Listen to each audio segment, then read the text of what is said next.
Assalamualaikum warahmatullahi wabarakatuh. Perkenalkan, nama saya Nanda Ragil Kusumaningtyas, absen 7, kelas 10 MIPA 4. Haji dan umroh merupakan ibadah mulia bagi umat muslim. Haji merupakan rukun Islam kelima yang wajib ditunaikan, sementara umroh merupakan ibadah sunnah dengan banyak keistimewaan. Tata cara haji dan umroh dilakukan sesuai rukun dan sunnah yang telah ditetapkan. Jika ibadah haji hanya dapat dilakukan antara tanggal 1 Syawal hingga 13 Zulhijjah, umroh dapat dilakukan sewaktu-waktu. Umroh bisa dilakukan kapanpun kecuali pada hari tertentu seperti hari Arafah pada 10 Zulhijjah dan hari-hari tasyrik tanggal 11, 12, 13 Zulhijjah. Tata cara haji. 1. Sebelum tanggal 8 Zulhijjah, semua jamaah haji mulai untuk melaksanakan tawaf haji di Masjidil Haram. 2. Tanggal 8 Zulhijjah disebut dengan hari Tarwiyah karena para jamaah haji menyiapkan bekal secukupnya untuk menuju Mina dan Padang Arafah karena kedua tempat tersebut tidak ada sumber air. 3. Jamaah haji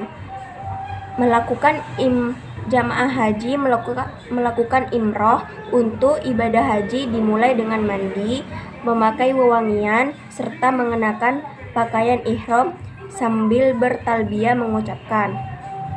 4. Berangkat menuju Mina dan setelah di Mina mereka mendirikan sholat zuhur, asar, maghrib, dan isya serta sholat subuh. Setiap sholat dikerjakan pada waktunya. Namun sholat yang jumlah rakaatnya 4 dikasar sehingga menjadi 2 rakaat. Para jamaah tetap berada di Mina sampai matahari terbit pada tanggal 9 Zulhijjah. 5. Tanggal 9 Zulhijjah, pagi harinya semua jamaah haji menuju ke Padang Arafah untuk melakukan wukuf. Tata cara wukuf yaitu dimulai dengan mendengarkan khutbah wukuf. Dilakukan dengan sholat jamaah takdim, dapat dilakukan berjamaah atas atau sendirian. Saat wukuf juga disarankan memperbanyak istighfar, zikir, dan doa. 6. Waktu wukuf di Arafah mulai dari terbit fajar 9 Zulhijjah hingga terbit fajar tanggal 10 Zulhijjah. Wukuf merupakan salah satu rukun haji yang wajib dilakukan.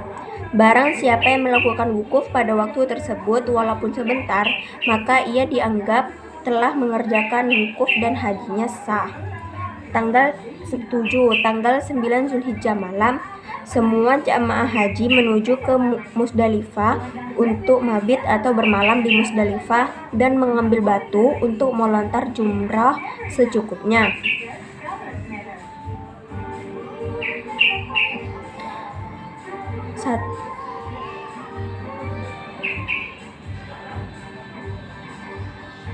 Pada tanggal 10 Zulhijjah, jamaah haji melaksanakan ibadah melempar jumrah yaitu sebanyak 7 kali ke jumrah Aqobah sebagai simbol untuk mengusir setan.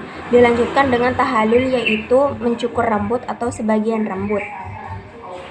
Jika jamaah mengambil nafar awal maka dapat dilanjutkan perjalanannya ke Masjidil Haram untuk tawaf haji atau menyelesaikan haji. 10. Sedangkan jika mengambil nafar akhir, jamaah haji tetap tinggal di Mina dan dilanjutkan dengan melontar jumrah sambungan yaitu jumrah ula dan jumrah wusta. 12. Tanggal 11 Zulhijjah, jamaah haji melempar jumrah sambungan di tugu pertama, tugu kedua, dan tugu ketiga. 13. Tanggal 12 Zulhijjah, jamaah haji melempar jumrah sambungan di tugu pertama, tugu kedua, dan tugu ketiga. 14. Kemudian yang terakhir jamaah haji kembali ke Mekah untuk melaksanakan tawaf wada, yaitu tawaf perpisahan sebelum pulang ke negara masing-masing. Tata cara umrah menuju Masjidil Haram. 1. Dalam perjalanan memperbanyak bacaan kalimat talbiyah yang selalu diucapkan Rasulullah SAW ketika umrah dan haji. 2. Akhir waktu membaca talbiyah untuk umroh adalah saat akan melakukan tawaf. 3. Sebelum masuk Masjidil Haram, jamaah dianjurkan berwudu terlebih dahulu. Jamaah boleh masuk Masjidil Haram lewat pintu mana saja, tapi dilanjutkan mengikuti contoh Rasulullah SAW yang masuk melalui pintu Babu Salam atau Bani Syaibah. 4. Saat masuk Masjidil Haram disarankan untuk mengucap doa Bismillah wassalatu wassalamu ala Rasulullah Allahumma ftahli abwaba rahmatika. Artinya, dengan nama Allah, salawat dan salam untuk Rasulullah. Ya Allah, bukakanlah untukku pintu-pintu rahmatmu. 5. Setelah itu turun dan terus menuju tempat tawaf atau mataf. Jamaah mulai tawaf dari garis lurus antara pintu Ka'bah dan tanda lampu hijau di lantai atas Masjidil Haram. 6. Di sini jamaah diberi pilihan antara lain takbil, yaitu mencium Hajar Aswad, istilam dan takbil, yaitu mengusap, merabah dan mencium Hajar Aswad. Istilam yaitu mengusap Hajar Aswad dengan tangan atau sesuatu benda yang kita pegang, kemudian benda tersebut dicium. Melambaikan tangan atau benda yang kita pegang 3 kali, tidak dicium Bismillah, Allahu Akbar. Salah satu pilihan ritual ini dilakukan setiap kali melewati Hajar Aswad dan Rukun Yamani pada putaran 1-7. Pada putaran 1-3, jamaah pria dianjurkan untuk lari-lari kecil, sedangkan pada putaran 4-7 dengan jalan biasa.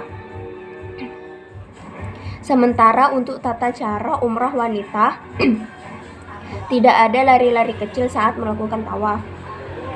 Sepanjang tawaf, membaca doa saat berada di antara Rukun Yamani dan Hajar Aswad. Doa saat tawaf yang selalu dibaca oleh Rasulullah SAW adalah doa sapu jagat.